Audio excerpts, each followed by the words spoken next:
Picture 5 musicians trapped in a windowless studio, 3 relationships exploding simultaneously, and cocaine consumption measured in miles. A band so fractured they could barely speak, yet somehow created their only true collaboration from the wreckage of failed songs. Razor blades cutting magnetic tape and one thunderous bass line that stopped everyone in their tracks. This is the story of the song that saved Fleetwood Mac, but nearly broke them. The year was 1976, and Fleetwood Mac was riding high on the success of their self-titled album. But as the 5 members gathered at the record plant studio in Sausalito, California, they weren't just facing the challenge of following up a hit album. They were confronting a personal apocalypse that would have destroyed most bands before they could even plug in their instruments. Christine McVie would later describe the studio environment as nothing but drama and arguments. The band had been granted an open-ended budget, which, combined with rampant cocaine use, created a creative process marked by excess and self-indulgence. The windowless studio became their cage, forcing them to confront their conflicts without any external escape. The music became their only confessional booth. Before we continue, don't forget to like and subscribe to the channel. What made the Rumours sessions truly extraordinary was 3 simultaneous relationship meltdowns, each playing out in real time as the tape rolled. John and Christine McVie's 8-year marriage was ending in frosty British silence, complicated by Christine's affair with the band's lighting director. Lindsey Buckingham and Stevie Nicks had just imploded in what Stevie called a living nightmare, engaging in volcanic screaming matches that only ceased when the recording light came on. Even Mick Fleetwood was reeling from discovering his wife's affair with his best friend. The remarkable thing about Rumours wasn't that they managed to make music despite these conflicts, it's that they transformed their pain into art with ruthless honesty. These weren't crafted narrative songs. They were raw, real-time confessionals where the band members often didn't fully understand the truth of their own lyrics until they heard them played back. Into this emotional hurricane came what would become The Chain, though nobody called it that at first, because it didn't exist yet. This song has a creation story unlike any other in rock history. It's the only track on Rumours credited to all 5 members, not because they sat down together and wrote it, but because it was literally constructed from the pieces of their collective failures. The story begins with Christine McVie and a song that wouldn't cooperate. She had been working on a bluesy track called Keep Me There, which was actually the very first thing they'd recorded for the album. But something wasn't working. The band wasn't satisfied, and the song seemed destined for the reject pile, like so many others during these chaotic sessions. Then, in one of those magical moments that define music history, something clicked. John McVie, the quiet bassist who rarely spoke up during creative sessions, suddenly carved out an insistent and cycling bass riff while they were working on the dying song. Producer Ken Calais later recalled how the riff just came to him, stopping everyone in their tracks. This thunderous, captivating bass line became what Calais called the new nucleus of the song. The moment was electric in ways that went beyond music. Here was John McVie, the man whose marriage was crumbling in real time, whose wife was openly dating another man, creating something so powerful that it forced his estranged bandmates to stop their feuding and pay attention. The bass riff wasn't just a musical idea, it was a declaration of artistic survival from someone who was drowning in personal chaos.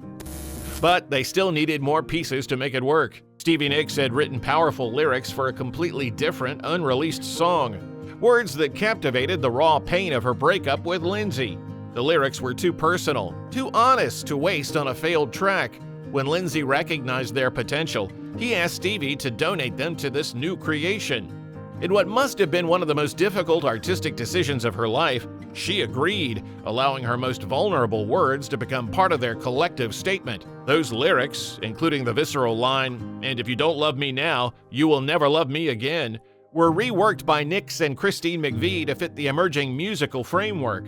It was a collaboration born from necessity rather than harmony. 2 women who understood heartbreak, helping each other transform their pain into something larger than their individual suffering. Lindsey Buckingham became the final architect of this musical puzzle. He took Christine's organ ideas, John's iconic bass line, Stevie's donated lyrics, and his own guitar contributions to, as he put it, make a song out of all the bits and pieces that we were putting down onto tape. He may have even taken inspiration from an earlier Buckingham Nicks track to craft the intro of the song. The final assembly was done literally with razor blades, manually splicing tape to create something cohesive from these desperate fragments.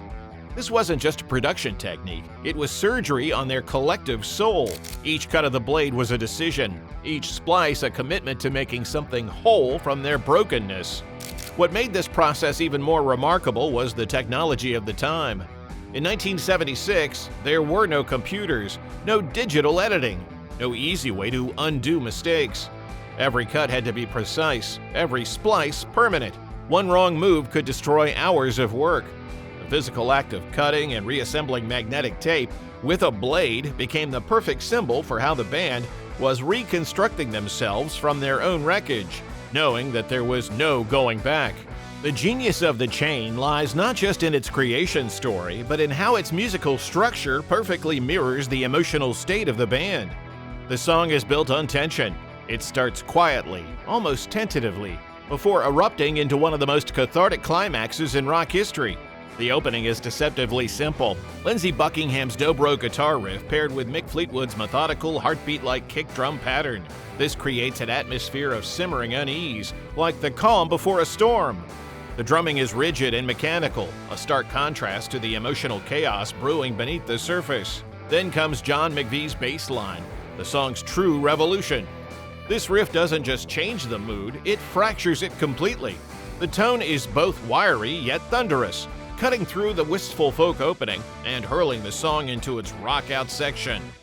It's the sound of something breaking, which was exactly what was happening to the band. But the real catharsis arrives with Lindsey Buckingham's guitar solo. This isn't a carefully crafted melodic showcase, it's pure emotional purging. A wordless scream of rage, frustration, and pain. In live performances, this solo became legendary.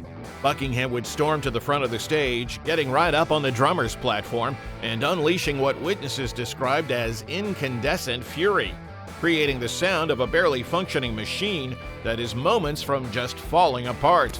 The musical structure of The Chain doesn't offer resolution. It embodies the paradox of being simultaneously bound and free, whole and broken. It's the audio equivalent of the band's internal struggle.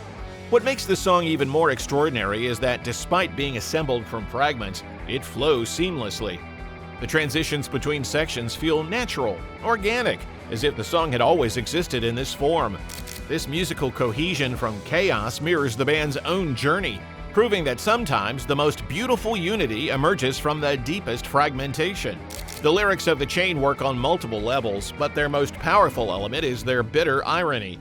The chorus, "I can still hear you saying you would never break the chain," transforms a past promise into a present accusation. It's the sound of someone throwing broken vows back in their lover's face. Lines like, "Damn your love, damn your lies," are visceral expressions of heartbreak. While, "And if you don't love me now, you will never love me again," captures the finality of a relationship's end. But the central metaphor of the chain itself is brilliantly double-edged. A chain can represent both bondage and continuity, both what binds us together and what holds us back. There's a beautiful real-world symbol that reinforces this metaphor. Stevie Nicks once gave Christine McVie a cherished silver chain bracelet with a diamond feather, telling her it symbolized that the chain of the band will never be broken. This gift, given during their darkest period, became a tangible representation of their unbreakable bond, despite everything trying to tear them apart. The song captures something profound about human relationships, that the things that connect us most deeply are often the same things that cause us the most pain. Love, loyalty, shared history. These can be both chains that bind and lifelines that save. The irony becomes even more pronounced when you consider that this song about broken promises became the one promise the band actually kept to each other. Through decades of reunions, breakups, and reconciliations, the chain remained their constant, the one thing that could always come back to, no matter how fractured their relationship became. Keep my visions to myself. When Rumours was released in February 1977, The Chain wasn't released as a single, but it quickly became something more important, the band's signature song of survival. Unlike their hit singles that climbed the charts and dominated radio, The Chain earned its place through pure emotional resonance. It became one of their standard concert openers, a declaration that they had not only survived their ordeal, but had been strengthened by it. The decision to open concerts with The Chain was both practical and symbolic.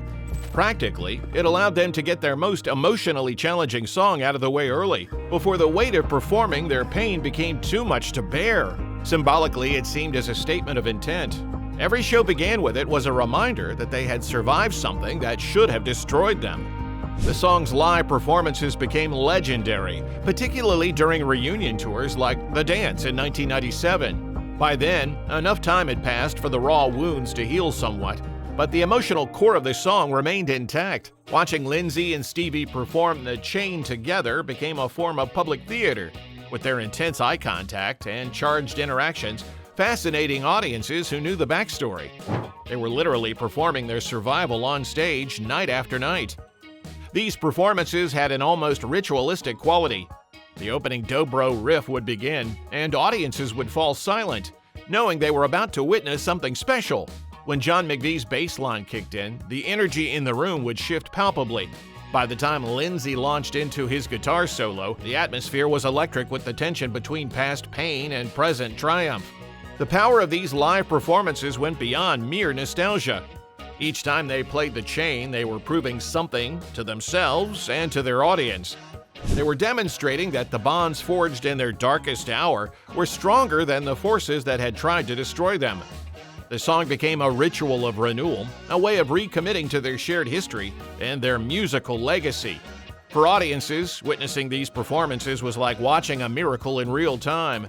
Here were 5 people who had every reason to hate each other, who had aired their most intimate failures in public, who had said and done things that should have ended their relationship forever. And yet, they were standing together on stage, creating something beautiful from the wreckage of their past. It was proof that some things, art, music, shared creative vision, can transcend personal animosity and individual pain. The Chain transcended its origins to become a cultural touchstone, and its most famous placement perfectly captured its essence. From 1978 to 1996, and again from 2009 to 2015, the BBC used the song's iconic ending bassline as the theme for their Formula One coverage. The choice was brilliant. A song about survival under extreme pressure became the soundtrack for the ultimate high-speed, high-stakes competition. The song found new life in James Gunn's Guardians of the Galaxy Volume 2, where the director said it was most deeply embedded into the fibers of his film about a family dealing with internal conflicts. It appeared in everything from I, Tonya to the Brad Pitt film F1, always in contexts that emphasize survival, resilience, and the unbreakable bonds between people. The story of The Chain is ultimately about transformation, how 5 people took their deepest pain and somehow alchemized it into something eternal. The song that was assembled from fragments became their most unified statement. The track born from their darkest hour became their anthem of survival. What makes The Chain so powerful isn't just its dramatic creation story or its musical innovation. It's the paradox it represents. A band that was falling apart, creating their most cohesive artistic statement. A group of people who could barely speak to each other, producing their only true collaboration. The song doesn't offer any answers or happy endings. Instead, it captures something more honest and more powerful: the complexity of human relationships, the way we can be simultaneously bound together and torn apart by the same forces. It's about the chains we forge in love and the chains we break in anger. And somehow, miraculously, the chains that hold us together through it all. As one band member reflected, looking back on these chaotic sessions, a butterfly emerged from a dystopian chrysalis. That butterfly was The Chain, a song that proved that sometimes the most beautiful art emerges from the ugliest circumstances, and that survival itself can be the greatest creative act of all. 47 years later, The Chain remains Fleetwood Mac's most enduring legacy, proof that some bonds transcend personal pain and professional chaos. What's your most powerful memory of The Chain? Share it in the comments, and don't forget to like and subscribe to the channel for more music documentaries.